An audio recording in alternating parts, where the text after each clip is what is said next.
माझी PR manager म्हणून नेमणूक करतोय. आपलं बोलणं झाल्यानंतर मी जानकीला फोन केला होता, पण तिच्या एकाही उत्तरात सुसूत्रता नव्हती. 4 माणसांसमोर मी तुझ्याशी बोललो तर तो केवळ देखावा म्हणून, पण 4 भिंतीत जेव्हा आपण एकटे असू तेव्हा आपल्यात बोलण्यासारखं काही नाही. मी आले ना की बघतेच तुमचं कसं लग्न लावत नाहीत होते.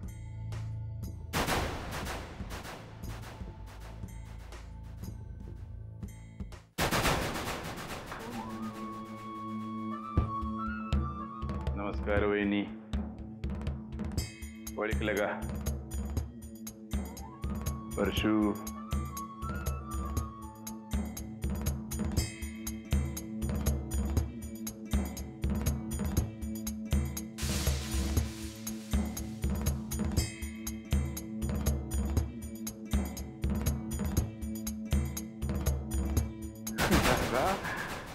अरे किती दिवसांनी बघतोय. अरे दादा, देव रे माझा.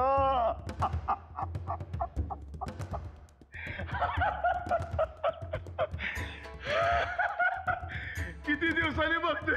लय आनंद झालाय मला. आता तरी तुझी खात्री पडली की नाही मी निर्दोष आहे म्हणून.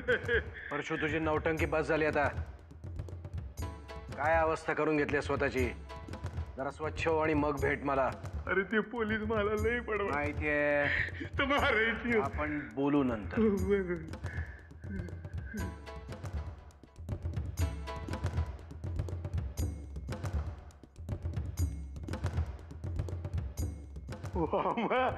वामन्या, अरे वामन्या, अरे किती दिवसांनी भेटलो रे आपण.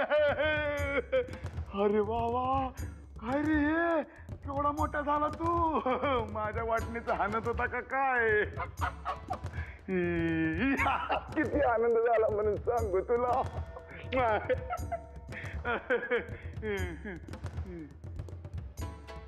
चिडलं वाटतंय.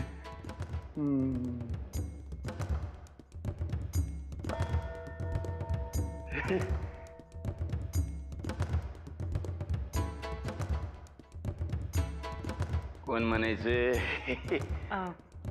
मी राधिका, अहिल्याची बहीण. तरीच म्हणलं मी, कुठेतरी चेहरा पाहिल्यासारखा वाटतोय. वामण्याच्या लग्नामध्ये हो परकर पोलक्यात नुसते आपल्या घरा आईला केवढा मोठा झाला हो तुम्ही. झाक दिसतंय बर का, झाक दिसतंय. काय कॉम्प्लिमेंटरी काय म्हणतात तशी दिली हो. लई झाक दिसतंय. बरं आता काय काळजी करायची नाही बरं का. परशुराम आलेला आहे, कळलं की नाही. काय हवं नको असलं परशू गोड हवाचा धाक मारायची. परशू येणार.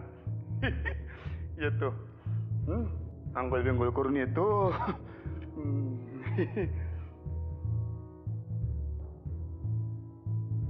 दादाची ऑर्डर आहे, स्वच्छ होणे म्हणला.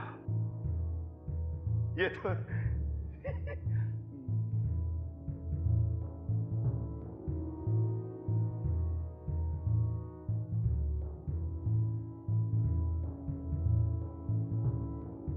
च्या अनाहूत सल्ल्यांचा घरातल्या इतरांना त्रास होणार असेल तर मी मध्ये बोलणार.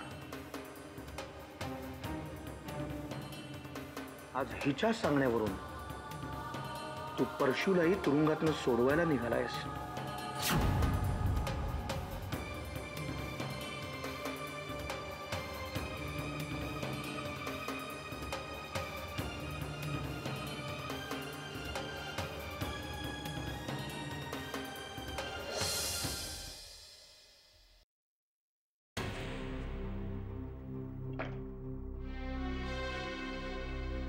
अमृता, माझ्यावरचा राग गेला असेल तर दुसऱ्या विषयावर बोलूया का?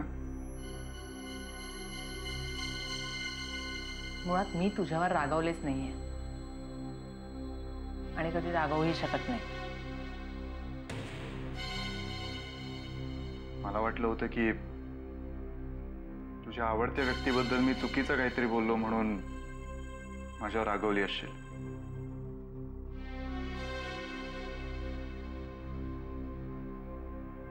जानकी माझी आवडती व्यक्ती आहे, यात काहीच शंका नाही. पण तुझ्या इतकी नाही. सारं जग एका बाजूला आणि तुझ्यावर असलेलं माझं प्रेम एका बाजूला.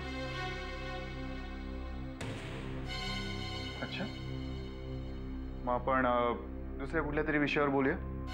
कुठल्या विषयावर बोलूया? तुझं माहेर की तुझं हे सासर? किंवा मग थांब, आपलं म्हातारपण किंवा आपलं बालपण? नाहीतर तुझा हा चिडचिडा स्वभाव आणि माझा शांत स्वभाव. आर्यन प्लीज, आपण काहीतरी वेगळ्या विषयावर बोलूया ना. वेगळ्या विषयावर? ठीक आहे, मग मागच्या आठवड्यात भारत बंद का होता? किंवा मग हा आपल्या समोरचा रस्ता आहे ना, घरासमोरचा रस्ता, तो त्याच्यावरचे खड्डे कधी बुजतील? आर्यन किती अरसिक रे तू. ठीक आहे अमृता, त्यापेक्षा ना मग आपण तुझ्या घरच्यांबद्दलच बोलूया. नाही म्हणजे तुझा परशू काका, आज पोलीस कोठडीतून सुटका झाली आहे ना त्याची. काय? परशू काकाची सुटका झाली? हो, पण अमृता तुला तुला आनंद होण्याऐवजी आश्चर्य का वाटतंय? तसं नाही अरे, पण पोलिसांचा असा संशय होता की माझ्या अपहरणात परशू काकाचा हात आहे. असा फक्त पोलिसांचा संशय होता की तुझ्या घरच्यांचा पण? बाकीच्यांचं मला माहित नाही, पण सुमित्रा काकूचं असं म्हणणं होतं की ते सगळं परशू काकांनीच केलंय. आणि तुझ्या बाबांचं काय मत होतं? मला नाही माहित. आणि तसंही दर 2 दिवसांनी ज्या माणसाचं आजूबाजूच्या माणसांविषयी मत बदलतं ना, त्या माणसाच्या मताविषयी आपण न बोललेलंच बरं आहे.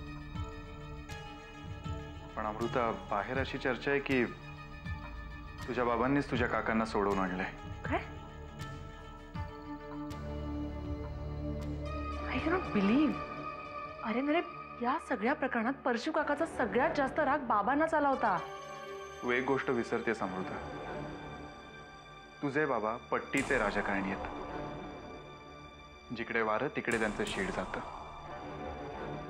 त्यावेळी त्यांच्या मुलीवर झालेल्या अत्याचारामुळे ते पेटून उठले होते.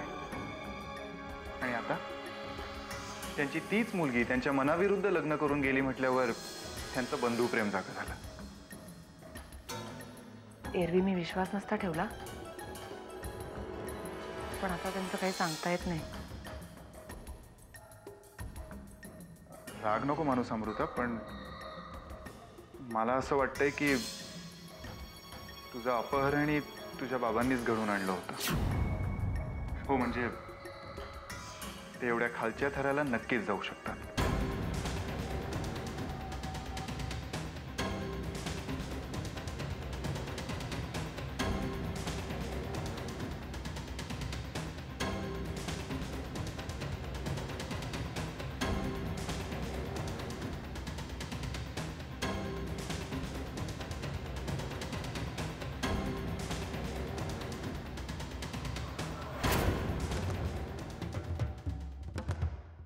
थँक्यू. तुझ्यामुळे परत घरात आलो रे बाबा. लई बरं वाटते. ही आपल्या घरातली माणसं पुन्हा भेटली. लई बरं वाटते बघ. तुझीच कृपा म्हणून पुन्हा तुझ्या चरणाशी, तुझ्या सेवेमध्ये रुजू झालो बघ मी.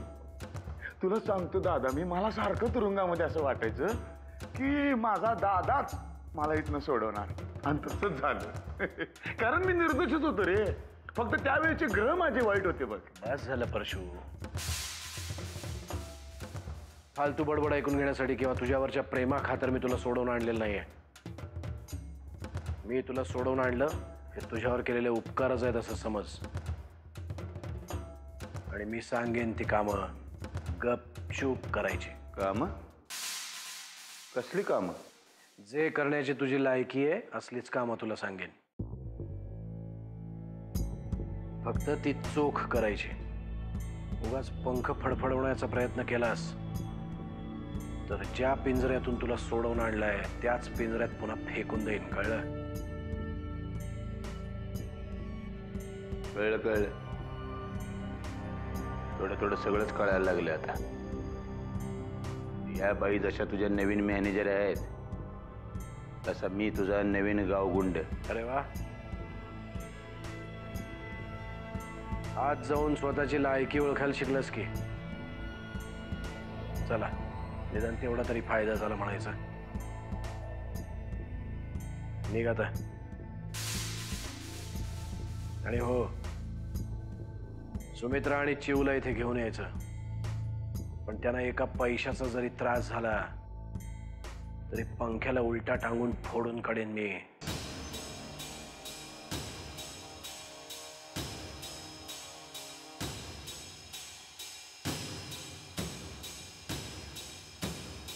येतो.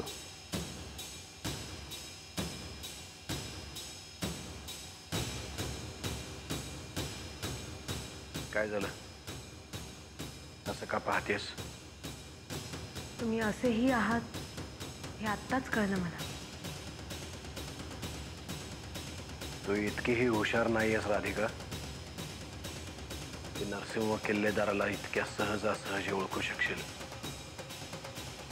आजपर्यंत कित्येकांना नव्याने जन्म घ्यावे लागले असतील. हो, पण नव्याने जन्म घ्यायची तयारी आहे माझी.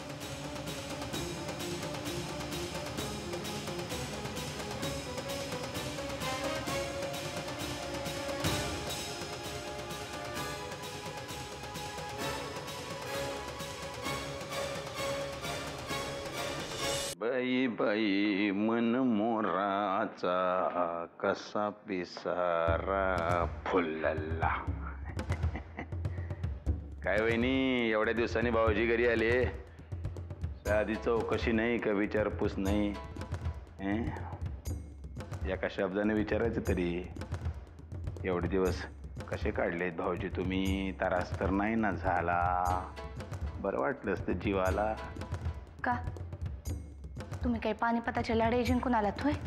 दारामध्ये आरतीचा तबक घेऊन ओवाळायला? अरे वा वा वा वा, अजून आमच्यावरचा राग गेला नाही वाटते.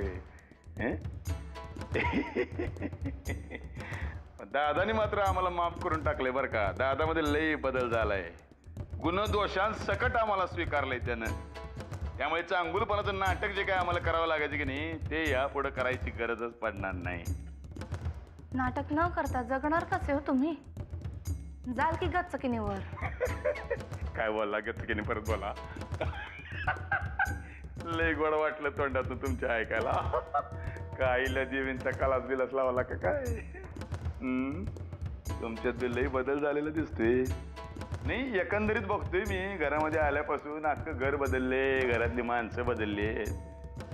पण यो परशुराम मात्र आहे तसंच आहे बरं का. टिट्टो हिरो दिसतो की नाही अजून? तेव्हा दादा काय हल्ली बिजी असतोय म्हण वेगळ्या वेगळ्या कामामध्ये. तेव्हा आमची जर गरज पडली कामासाठी तर बोलवायचं. परशुराम हजर आहे, कळलं का?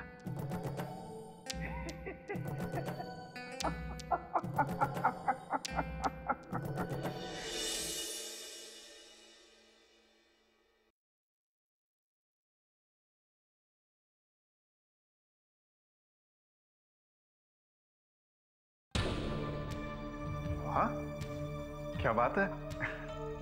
कुठे निघालीस? कुठे एवढी नटून थटून? नटून थटून काय रे, फक्त केस तर विसरलेत. अमृता, तू अशी साधी राहिलीस ना तरी मला ना कायम अशी नटल्यासारखीच वाटतेस. Always beautiful. आता बास, मी निघते ना तर उशीर होईल. हो, पण निघालीस कुठे ते तरी सांग. आधी जरा शॉपिंग करेन आणि मग जानकीला भेटायचंय. जानकीला? का? ते मम्मानी सांगितलं होतं ना, केसच्या संदर्भात जरा जानकीशी बोलायचंय. Amrita, are you sure? म्हणजे तू जानकीशी बोलू शकशील या विषयावर? नाहीतर हे बघ, आपण एक काम करू, आपण दुसरा कुठला तरी मार्ग शोधूया. प्लीज, तू नको पडूस यार. डोंट वरी, मी सगळं व्यवस्थित हँडल करेन. निघू? आणि हो, जेवायला माझी वाट नको बघूस. ठीक आहे. पण प्लीज लवकर यायचा प्रयत्न कर.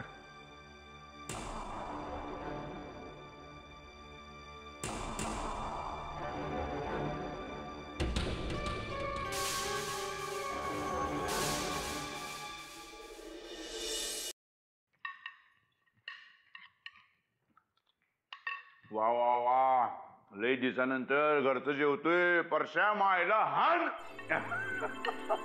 भाऊजी, अहो अहो जरा हळूहळू. अहो घास अडकायचा ना. नाही, तुम्हाला तुरुंगातल्या जेवणाची सवय आहे ना, म्हणून म्हंटल. घरचं जेवण पचणार नाही लवकर. तरीच म्हणलं मी, मगापासून एवढं खा खा खा खा खातोय, समाधान कसं होईना? तोंडी लावायला तुमचं एक कडवड बोलणं नव्हतं. आता कसं समाधान झालं बघा, तृप्त झालो मी. भांडे करायचे. हो बहिणी, थांबा की. एवढ्या दिवसानंतर लाडके दीर आले तुमचे. मधल्या काळातल्या घटना, काय काय घडलं, बातम्या नाही पुरवणार का? मी काही पत्रकार आहे का तुम्हाला बातमी पुरवायला? तसं नाही हो, म्हणजे कुणाला कुठली गोष्ट चांगली जमते ते कळते मला. आता हिकडनं तिकडनं बातमी ऐकण्यापेक्षा तुमच्या मधुर वाणीमधनं शब्द ऐकायला लय मज्जा येते बघा. हा, आता आपल्या आत्याबाई काशी यात्रेला गेल्या हे कळलंय मला. पुढचं बोला. या व्यतिरिक्त माझ्याकडे बरीच कामं आहेत, कळलं? बरं बरं, राहिलं.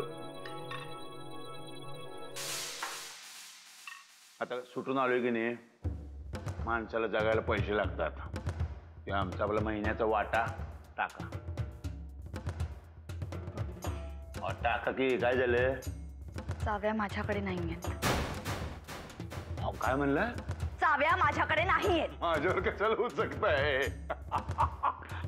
झालंय वे, मधल्या काळामध्ये लई बदल झालेले दिसत्यात. चाव्या गेल्या कुठे? जानकी वहिनींच्या कमरेला गेल्या का नवीन आलेल्या राधिका मॅडमच्या कमरेला गेल्या? चाव्या बी लई डॅम्बीस आहेत, तुमच्या कमरेवर टिकत नाहीत.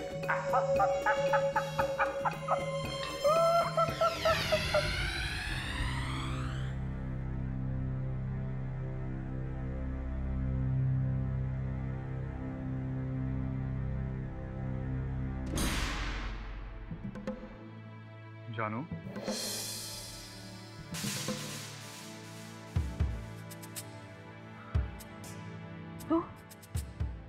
तू इकडे काय करतोय? आणि अमृता कुठे? असं काय करतेस?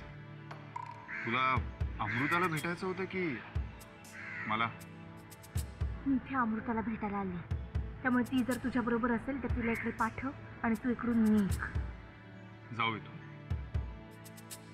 तुला सोडून मी कुठे जाऊ जानकी? मग सणात जा. मला का विचारतोय? नीट. माझ्याशी बोलताना नीट बोलायचं, कळलं?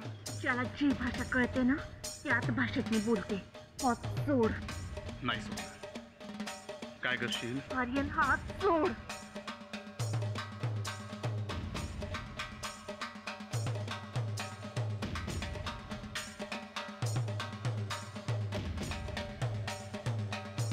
दुखतंय? सॉरी जानकी.